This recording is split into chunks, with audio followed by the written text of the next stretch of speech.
Pendeta Joshua Tewu telah menyatakan mengundurkan diri dari kepejabatannya di Gereja Bethel Indonesia dengan alasan perkembangan ajaran yang tidak bisa lagi untuk berjalan bersama.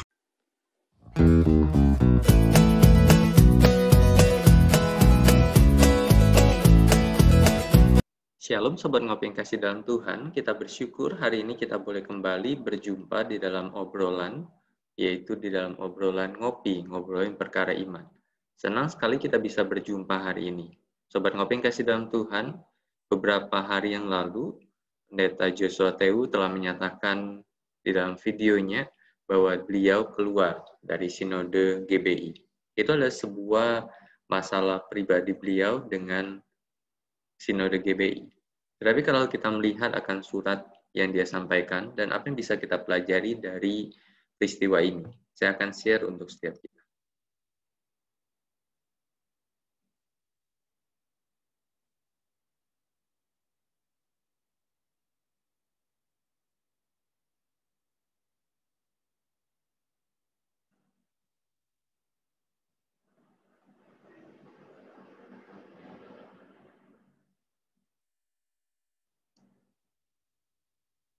Ini adalah gambaran bagaimana ketika rapat di Sinode GBI dan kemudian Pendeta Joshua Tewu menyatakan diri untuk keluar. Beliau menyatakan di dalam videonya bahwa ada 3 pilihan yang diberikan. Diperhadapkan dengan 3 opsi. Pertama, kalau saya masih mau bertahan di Gereja Bethel Indonesia, saya harus minta maaf ke publik dan menyangkali semua pengajaran yang saya sampaikan, dan juga kemudian saya harus menarik semua konten-konten video saya yang dianggap telah melanggar tata gereja GBI. Kedua, saya akan dipecat. Atau saya lebih bagus mengundurkan diri saja supaya bisa memperjuangkan apa yang saya percayai. Ketika kita melihat akan hal ini, maka ini adalah surat yang dia nyatakan bahwa dikatakan adapun alasan utama pengunduran diri saya seperti yang saya sebutkan di atas adalah disebabkan oleh perkembangan, pemahaman, dan pengajaran yang saya alami yang tidak lagi mungkin untuk tetap bersama dan berpadu dengan pengakuan iman GBI. Yang menurut beberapa sumber dari kalangan pendeta GBI mengatakan sudah harga mati dan tidak mungkin bisa dirubah lagi dalam pelaksananya di ladang misi, khususnya perihal doktrin ketuhanan Allahan yang Alkitabiah, yaitu Allah yang Esa dalam 3 manifestasi, Bapa, Anak, dan Roh Kudus. Yang sebenarnya sama persis dengan apa yang dianut oleh pendeta Gilbert Lumoindong, yang beliau letakkan di Warta Jemaat GBI Glow FC yang dipimpinnya. Nanti untuk kaitan dengan apakah pemahaman dari pendeta Gilbert Lumoindong itu sama dengan pendeta Joshua Tewu, saya akan bahas di dalam video selanjutnya. Tetapi ketika kita melihat akan peristiwa ini, maka apa yang bisa kita pelajari dari peristiwa ini? Yang pertama bagi saya adalah Tuhan itu memberikan firman Tuhan, Alkitab, sebagai dasar kebenaran yang di atasnya tersusun dasar pengajaran atau doktrin sesuai firman Tuhan. Bagi saya antara firman Tuhan dan doktrin atau pengajaran itu tidak bisa dikontraskan atau tidak bisa dibandingkan atau diperlawankan antara teologi dan kemudian Alkitab. Kenapa? Karena 2 hal itu saling berkaitan. Alkitab adalah dasar kebenaran firman Tuhan, dan teologi adalah pengajaran yang berasal dari kebenaran firman Tuhan itu. Karena itu seperti 1 Korintus 3 ayat 10 dan 11 dituliskan, sesuai dengan kasih karunia Allah yang dianugerahkan kepadaku, aku sebagai seorang ahli bangunan yang cakap telah meletakkan dasar dan orang lain membangun terus di atasnya. Tetapi tiap-tiap orang harus memperhatikan bagaimana ia harus membangun di atasnya. Karena tidak ada seorang pun yang dapat meletakkan dasar lain daripada dasar yang telah diletakkan, yaitu Yesus Kristus. Jadi Paulus secara jelas dia berkata bahwa orang lain membangun terus di atasnya di dalam dasar kebenaran itu, yaitu firman Tuhan, dan Kristus menjadi fondasi, tetapi ada orang lain di setiap generasi, di setiap zaman yang diizinkan Tuhan, yang dibangkitkan Tuhan untuk membangun terus di atasnya. Inilah teologi, yaitu pengajaran yang berdasarkan pada firman Tuhan.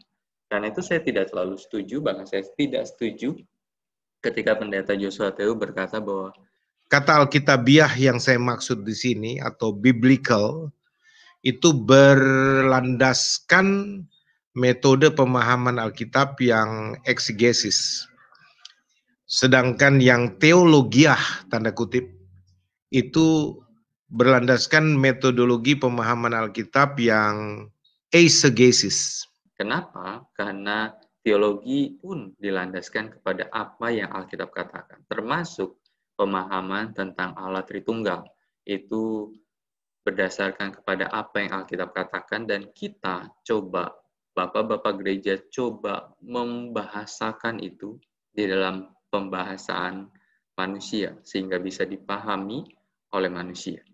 Karena itu, kita bisa berkata bahwa Alkitabiah dan teologia tidak boleh dianggap sebagai versus atau membandingkan atau mempertarungkan antara Alkitabiah dan teologia. Karena dua hal ini sama-sama untuk memperlengkapi dan dipakai Tuhan untuk memberitakan Injilnya. Kemudian yang kedua, Tuhan mustahil memberikan perkembangan pemahaman dan pengajaran yang baru seperti yang dikatakan oleh pendeta Joshua Teu ketika beliau berkata bahwa dia sudah mendapatkan perkembangan pemahaman dan pengajaran yang saya alami.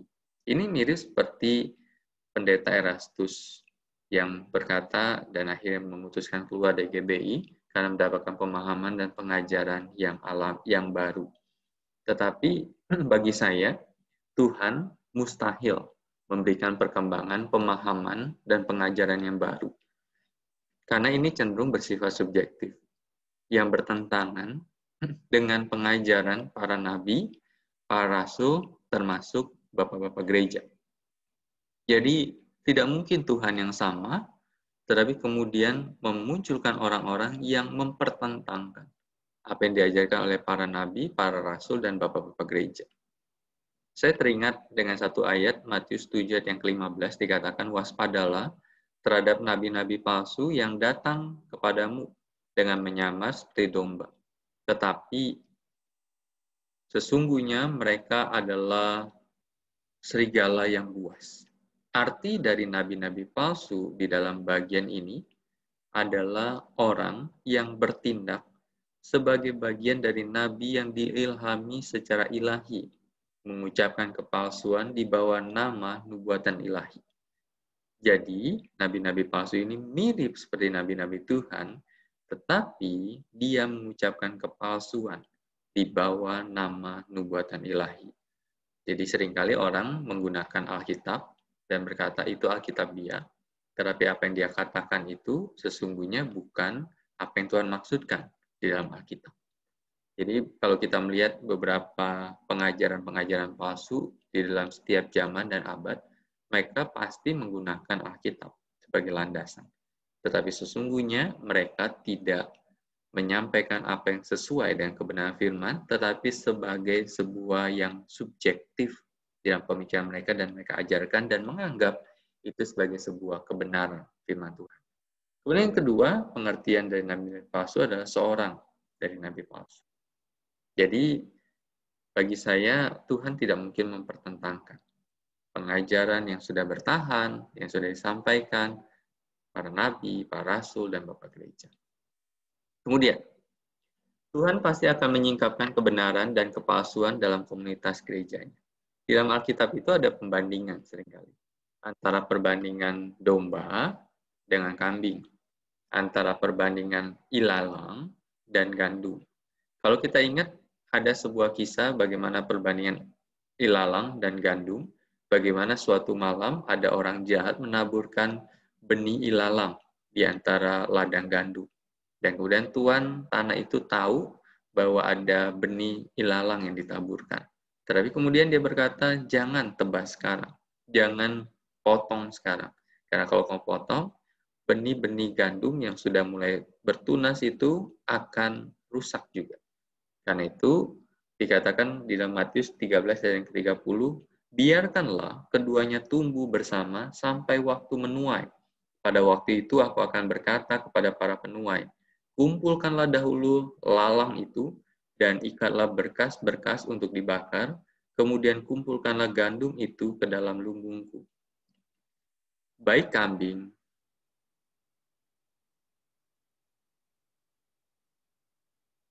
baik domba, baik kambing, baik lalang, baik gandum, pada waktunya Tuhan akan singkapkan yang mana anak-anak Tuhan, yang mana bukan, yang mana hamba yang sejati, dan yang mana bukan, yang mana orang-orang yang selama ini hidup sesuai dengan kebenaran Tuhan, yang mana bukan. Dan itulah penyingkapan kebenaran dan kepalsuan yang akan Tuhan lakukan dalam komunitas gereja ini. Karena itu bagi saya, kebenaran pasti tidak akan pernah dipudarkan oleh setitik kegelapan saat terang Tuhan hadir dalam kebenaran. Karena itu kita sebagai anak-anak Tuhan terus berjalan di dalam kebenaran Tuhan, terus berjalan di dalam otoritas Tuhan, terus berjalan di dalam firman Tuhan, di dalam pengajaran teologi yang didasarkan pada Alkitab. Karena itu teman-teman, jangan lengah, karena di sekitar kita banyak sekali penyesat yang kalau mungkin akan menyesatkan kita, anak-anak Tuhan. Tuhan Yesus memberkati kita, dan kalau teman-teman merasa terberkati dengan channel ini, maka silakan like, subscribe, komen, dan share. Dan kalau teman-teman ingin mendukung secara finansial, maka silakan dukung gereja teman-teman, di mana teman-teman beribadah, berjemaat, sehingga gereja-gereja kita bisa terus melayani Tuhan dan dipakai oleh Tuhan. Tuhan Yesus memberkati kita.